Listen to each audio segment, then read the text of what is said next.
Yo guys, back here in the shed today. Today I'm working on a 21 street line special, doing some cams and some rocker box bases. But that's not why I want to talk to you. Today I want to talk to you because we are also working on Douglas's street line, the stunt lever building. So we're gonna walk over to my Uncle Doug's, which should be Douglas's dad, who is helping me out because I am swamped in the shed lately. He lives right next door to my shop, and he is actually sanding all the parts inside his house. So we just walk in here, and there he is, sanding all the parts inside. Rear fender, saddlebag. You're painting it, right? Yeah. So Doug's gonna paint it too, because I ain't a professional painter, and he's been doing auto body for quite a while. But yeah, so that's how this process is going. He's taking over on all of the body work, and he's gonna be painting it probably today, tomorrow-ish, some point in time. But we'll check back in later. Peace.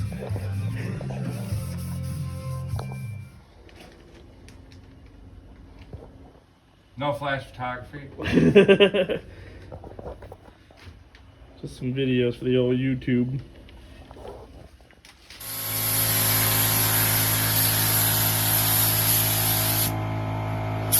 If it was the colors, you would know. Yeah. Travis would kick my fucking ass if he had to make colors and that shit. Yo, what up, YouTube land? So I didn't get to finish seeing the bike get painted last night because the wife and the kids wanted to go home because it's past their bedtime. So today we're gonna go check it out, and I got some other work to finish up. But first, the wife wants some Starbucks. Look at this freaking lineup out here for some hot coffee. You even get hot coffee? She doesn't even get hot coffee. Coffee's supposed to be hot. What are you doing? Working.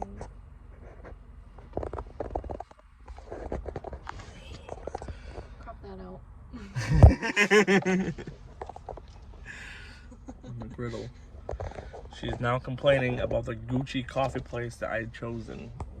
She's complaining because now she wants to go to Big B. But now we're stuck in the line.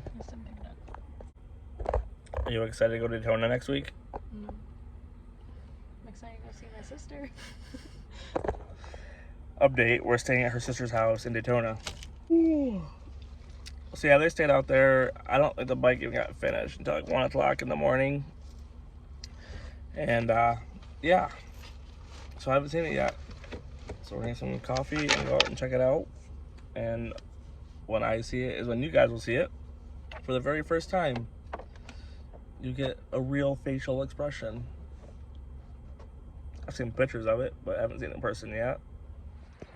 All right, so we just pulled into the shop. Oh, excuse me. Walking back to the shop right now, and we're gonna check this out. I was informed that I needed to get a better paint booth set up.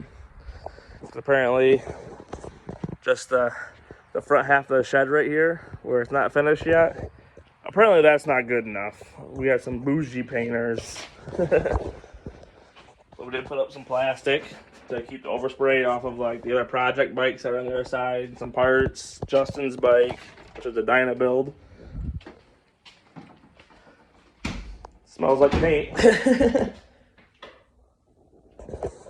So yeah, everything looks absolutely killer. Yeah, a little bit of wet sanding, and this shit is gonna be amazing. Let's flip the camera around. So yeah, we can have a little bit of wet sanding, and we'll get rid of like those like little bubbly deals. A little bit of wet sanding, and this shit's gonna look absolutely amazing. I mean, this video is not doing it any justice at all. how good this looks for this done right in the old shed ski. So yeah, anyone that wants to charge, you know, $10,000 for just a freaking one color solid paint job is insane. But yeah, everything looks really good. Really, really good. That's our new front fender. This is the front fender off of a Fat Boy. It's a brand new Fat Boy fender, but yeah, should look a lot better than the old ugly street glide fender. So yeah, I mean, the bike is painted, as you can see behind me. Next is to get the motor swap done on that bike before we leave for Daytona. That's my hopes and my goals anyways. Obviously I have a bunch of cleaning to do out here because the old shop is just full of everything. Yeah. You know, so it is what it is. It'll get done. Once this is done, Douglas's bike is going back on the lift. Look at this. Now we can just go ahead and scrape off the paint job. Because the paint job is done. Looks really good. Like I said, we're going to get the motor swap bike done. And then from there, we're going to go to Daytona. Hopefully pick up some cool stuff in Daytona. Check out some cool stuff. I don't know if I'm doing any recording down there or not. Maybe I see something cool that I like. I'll do some recording. But other than that, we're only going down there for like 2 days, 3 days. So I've run there for 4 days total, but that's including drive time, which is like a day. So we'll be down there for basically like 3.5 days, 2 days. But with that being said, I don't really want to focus on recording. I'd rather just take the time to enjoy Daytona with the wife because she's going down there with me this year. It was supposed to be her first year going to Daytona. But yeah, so then when we get back, we're going full force on Douglas's bike. It's going to be on the lift until it's done. I got handlebars to do because we're actually taking off the 14s, putting on a set of 10s, like what are on this bike right here. And I got some brand new handlebar bushings, some alloy arts, some nice stiff bushings. I got some motor mounts to make up for it, just to get rid of the horn bracket and stuff. And then from there, it's kind of, I got the chain drive. Chain drive needs to go on it still. I'm still waiting on it to show up. I gotta tune it. All this stuff needs reassembled. Like the bags need put together. I need to order the chrome latches and levers. I gotta put the chrome legs on his bike, so I gotta pull the chrome legs off of my parts bike to put on the Douglas's bike. And then, yeah, what else did I do with his bike? Basically reassemble it at that point in time. A little bit of wiring to go through because like we're deleting all the blinkers off of it and stuff like that. Yeah, then chain drive, the primary can go back on. Little bit of suspension here and there. I'm gonna pull his forks completely off the bike just to, they don't need to come completely off the bike, but it make it a lot easier for me to do like the seals, the fork legs, and refluid them. But yeah, it's definitely coming together. I'm super stoked to see it. We're gonna be putting like a matte black white shed sticker on the front fender, and then he wants my dad's memorial stickers on the top of the bag, the back of the bag on the top contour. These are top bags, so like the bottom of the bag is shaped like this, and then the front bag is like this. He wants it on the front of the back of the bag, top front bag, however you want to word that. But yeah, so it's definitely going to be a process. That's the motor that needs to go on this bike. But yeah, so not today's video. This week's video is going to probably be a pretty short video just because this is all it's going to be. It's just the painting process. It's a span of a few days, obviously, because we're in Doug's house painting it. And then I got a couple like video clips of the actual painting process with him just spraying it. which I'll probably just throw that in like a music loop or something. And then a bunch of pictures. So yeah, super stoked. But until next time, keep your shiny stuff up, tires down, stay classy, guys. Later. Well, clearly, you guys see the paint stuff. The paint job portion is done. Now we're just on to some final touch stuff before all the tins go back on. The paint process was tedious, to say the least. There's a couple of mishaps. Nothing that wasn't too bad that we couldn't fix. But you'll have that when you paint a bike in a shed. Partially, Douglas, the owner, he wanted to bang, bang, bang, bang the fairing in the doorway when he was walking in with it. So the fairing got redone again. Oops. I didn't know that junk. Now we're just kind of removing the forks, the fork legs and stuff, because we are going to rebuild the fork seal, rebuild the whole forks, and I have a set of chrome lowers, as you guys might have seen. I don't recall whether or not I ever did actually release that. If I didn't, the video's coming. I know I have a video of it, but I might not have fully disclosed that yet.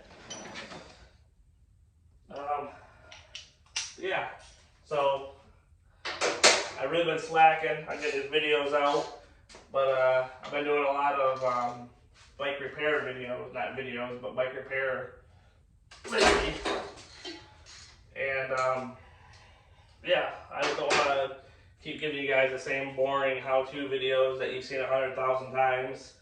I do have another fork leg video coming out. I did do that on a Dyna, just because I've had a lot of guys ask for it. I know I've done one before, but it doesn't hurt to redo some things, I guess. Like these ones, obviously, I'm not going to show you how to pull these apart, even though I should, because I didn't do these forks yet. And I've done has been the 49mm stuff. But it's the same process anyways.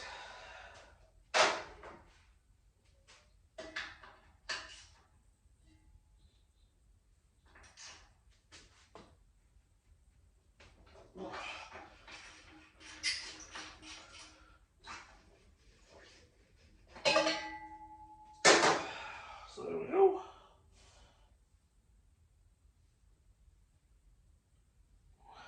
Yeah, fluid's dirty anyways. But basically, the fork tubes are done the same way as my other videos. Just you remove this cap here, and then there's like a wrench slot, you can see it. You just remove this secondary cap, and then all the same stuff. But yeah, so we're gonna put some chrome lowers on it. Not right this second. Around to pull them apart. But shoot on the comments and votes. Should we remove these cowbells and leave them off? Should I leave the chrome ones on? I mean, I don't know. I just kind of up in the air right now. I thought about removing them, just taking them completely off the bike, and putting like the Dyna dust shields on it. I think that would look really good.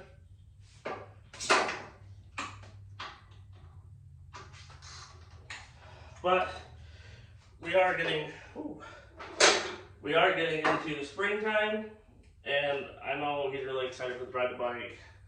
So we might dial some of the stuff back and wait until, this coming winter to fine tune the rest of the bike.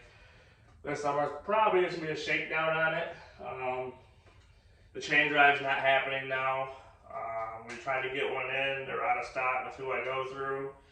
I waited for months and months, and he just canceled my order and said that he couldn't get the chrome sprockets because it's something about his chromer. He did it for a new chromer. So now no chain drive, because I'm not switching up loyalties now on who I go through. You guys might, I don't. And then there's a couple other things too that we are going to be changing throughout the process. like the exhaust is one big thing. For right now, we're going to be using the stock header on this bike, and we're going to weld it to be a 2-in-1. And eventually, we'd like to see just an actual 2-in-1 on the bike. But that'll be later on the road. For now, we are just going to weld the stock exhaust, and it'll be just as good for now. Like I said, this bike is been a very budgeted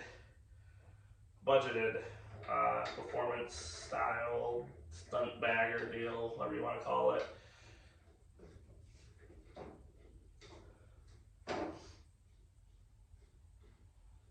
We also have Kurt's bike, the big wheel bagger. That'll be back on the lift here soon also. We did get a bunch of fancier parts for it when we went to Daytona. So, yeah, there's the front end tore off of it. I did do the bar bushings already, so those are done and out of the way.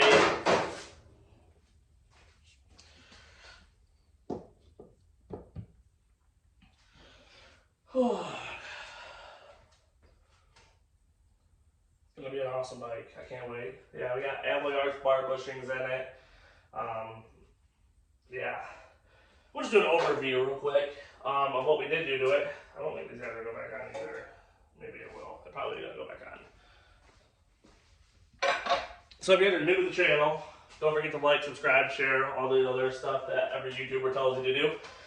But if you're new to the channel and this is your first time seeing the stolen Harley Davidson build we're doing, it's my cousin's bike. We're just doing it kind of as like a big thank you because he helps me out all the time. But with that being said, basically the bike is getting back half. We got some nice RFY shocks on it. They're 14 inches, so we got about 2 inches of lift in the rear. The front, we're gonna leave factory for now. We're gonna see how we like it, and we may go do a 2-over in the front as well. The bike will be in a chain drive, just not right this time. We do got Teammate Performance 510 cams in the bike. We got Fuel Moto push rods, S&F Precision lifters, and we got the rocker locks up the top. Move to the back of the bike. I have a chopped down Harley Davidson factory fender, as well as Nasty Hogs Rebel bags. So those are performance style bags. They look awesome. I've been painted. We will be running all the factory rear tail lights just because I cut the fender just below them, so all those will still work. The bike right now has 14-inch apes on it. Soon they'll be going to a 10-inch ape. He doesn't want to go with the T-bars just because he's not a fan of the style. Up front, we will be running a 2000s era Fat Boy front fender just because it looks better. It's a lot smaller, it's a lot sleeker, and I like it. We'll have a White Shed Custom shift link on the bike. If you haven't seen those, they're right here. They are $150. Let me know if you want one. Mike at Boss Fab is making them. Come to this side of the bike, basically everything was going to be the same on this side. So we're going to the chain drive eventually, just not right this second. And yeah, we have Barnett heavyweight clutch spring going in the bike just to try to help it with doing the wheelies. We did put some oversized fuel injectors in the bike. The bike will be tuned using a Dyna Power Vision tuner. That's really about it I can think of off the top of my head. It should be a lot of fun. It should be a pretty nasty bike. We're running Shinkos front and rear. I believe this coming winter, we are also going to be swapping out the rotors to run the new Harley Davidson Brembo rotors, which are on, I believe, the 2009 and up bikes. These are Brembo calipers, not rotors. My bad. Someone's going to correct me in the comments with that. We are also going to be running just factory floorboards this year. Basically, the bike is done. Not done, but everything part-wise, we are done getting parts for it. For now. We do have a Clockworks waved windshield going on the bike also. But, yeah. So, I'll get back with you when I got some chrome fork blades on the bike. Until then, hopefully, so I'm going to be adding this video in with the paint videos. The paint videos are not the best quality. I had sick kids at home, so I had to go home. I was sick myself. So Douglas, the owner of the bike, is actually the one that recorded a bunch of the paint videos. It was dark out, so it's not the best quality. So I'll probably just put those in like kind of like a time-lapse montage with some music. And then I do have a couple videos myself I'll be putting in place of those. So yeah, we'll see you guys in a little bit. So I forgot to record it. Whoops, not the first time it's happened to me, but god damn, does that look good. That all chrome front end. Let me tell you, my dad would be damn proud to see me build a chromed out front end. Everything I do is always, you know, blacked out. My bike, you know, blacked out. I like the black look. We went a little bit different on this one, obviously. And the reasoning behind that was at first, Douglas was, we were talking about doing a blacked out bike for him. But because of the paint color we chose, that Imperial Metallic Blue is such a dark color, I just think it looked really good with a bunch of chrome over the bike. So I kept everything chrome, and I added chrome, and I added more chrome, and I added some more chrome, and I got some chrome badges coming, and it's gonna look good. But yeah, so there that is. I'm about to walk inside the other room now and grab my front tire, my front fender, and the outer fairing. And we are going to finally get to see some color on this bike. So yeah, stay tuned. I will not show any of that happening because I'm gonna be super OCD with all my fresh paint. So we'll do this again and we'll go over what we just did. So peace.